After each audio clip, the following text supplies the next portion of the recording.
Vous faites des photos à travers le monde et là, vous préparez une expédition artistique à travers le désert. C'est ça. Ah ah. Je traverse le désert du Sahara, Mhm. un projet qui s'appelle Sahara Dreaming, Mhm.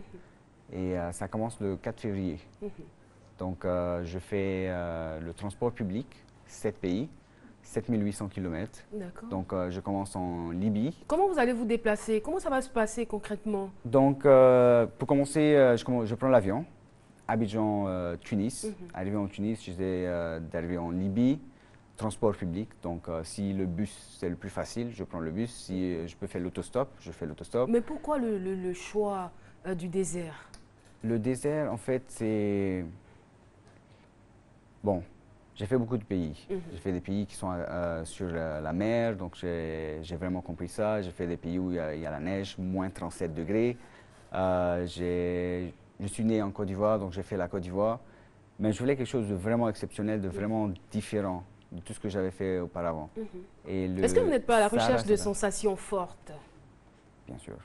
Ça vient avec. Ça Ça vient avec. Voilà. avec, Naturellement, au fur et ça à vient mesure, avec. on a envie Voilà. de pousser le bouchon plus loin. Exactement. Voilà, et Pour là, voir ce qui se passe. c'est le désir. Vous n'avez pas quelques C'est un mélange de inquiétudes, quelques curiosité appréhensions? aussi, hein. C'est la curiosité, Voilà. poussé par la curiosité. Inquiétude. Il n'y a pas d'inquiétude? Inquiétude, ça vient quelques toujours. appréhensions? Bon, tu te réveilles un matin, tu dis ouais, c'est cool, je vais traverser le désert du Sahara et tout.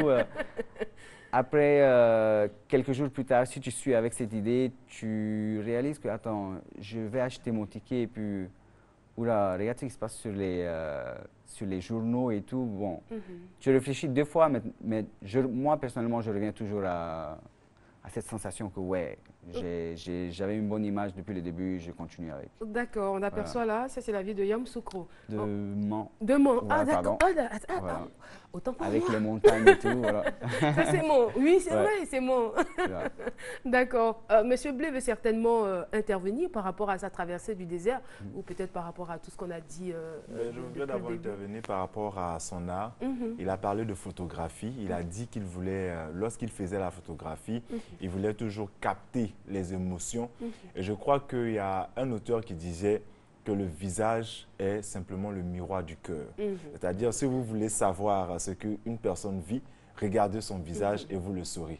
Et j'ai dit à quelqu'un comme ça, mais et si la personne essaie de masquer ses émotions? Il a dit, mais lorsqu'une personne masque ses émotions, on arrive toujours à savoir, à distinguer le vrai de C'est l'ivraie. clair, c'est clair. Et je crois que notre ami, en tant que photographe, il a dit, il est assez ordonné, il est assez organisé, méthodique, méticuleux.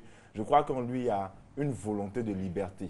Et la liberté, c'est d'aller partout où il veut, c'est de se projeter et de partager également ce qu'il arrive à capter. C'est-à-dire, lorsqu'il va à Bassam, il rentre dans le ghetto. Et pour moi qui ne peux pas rentrer dans le ghetto, il ramène des images du ghetto et il me permet de voir ce qui se passe là-bas, les émotions qui sont là-bas.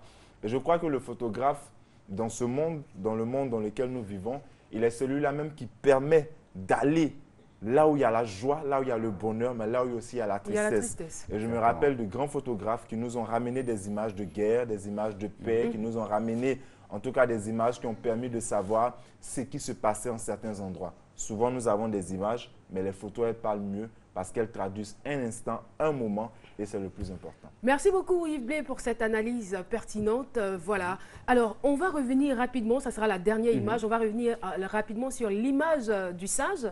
Je suis quand même impressionnée par la façon dont le sage vous regarde. Ouais.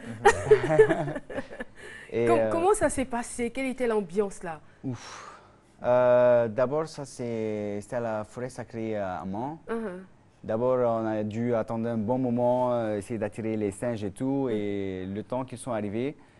En fait, un secret dans la photographie, c'est de toujours être invisible. Donc, tu te mets dans un coin où tout se passe naturellement. Et ce qui se passe, c'est avec les bons équipements, en fait. Les bons équipements, c'est important. La stratégie aussi. Et j'étais placé dans un moment où les animaux sont curieux aussi, hein. Donc, le moment où moi je le regardais, lui aussi me regardait. Et c'est, comme on l'a dit tout à l'heure, prendre cette seconde qui exprime tout en photo, c'est ça le secret. C'est ça le secret. D'accord, voilà. Le temps qui nous avait été imparti pour cette émission est pratiquement à son thème. Vous avez certainement un dernier mot. Qu'est-ce que vous voulez qu'on retienne de vous, Moustapha Chaïteli? De moi, c'est... il y a beaucoup de beauté en voyage. Il y a plein de choses qu'on ne connaît pas dans la vie et il faut toujours être curieux, il faut toujours vouloir savoir et connaître plus. Il y a beaucoup de réalités qui sont cachées. Il faut vouloir avoir la curiosité d'aller trouver la vérité. D'accord.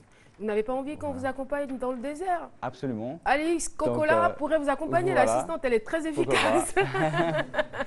Et, merci beaucoup. Pas de souci. Et pour nos fans aussi, ils peuvent nous suivre sur la page Facebook. D'accord, on peut donner l'adresse. Dreaming. Voilà. Sahara Dreaming. C'est ça, Sahara Dreaming. Donc sur Facebook, notre site web aussi. Et tout ce qui va se passer pendant le voyage serait live sur cette page. Ouais, c'est très intéressant. On va bien s'amuser là. Voilà, exactement. Merci beaucoup, Moustapha Chaïteli. Je rappelle, vous êtes photographe, vous êtes ivoirien, même si vous avez la peau blanche. Voilà. En tout cas, merci à vous. Ça a été vraiment sympathique. On vous souhaite de passer une agréable journée. Et puis, à très bientôt, pourquoi pas. Et puis, bon vent dans le désert. Merci bien. Alors, voilà, c'est la fin de la rubrique. On va l'accompagner avec une variété musicale. À tout de suite.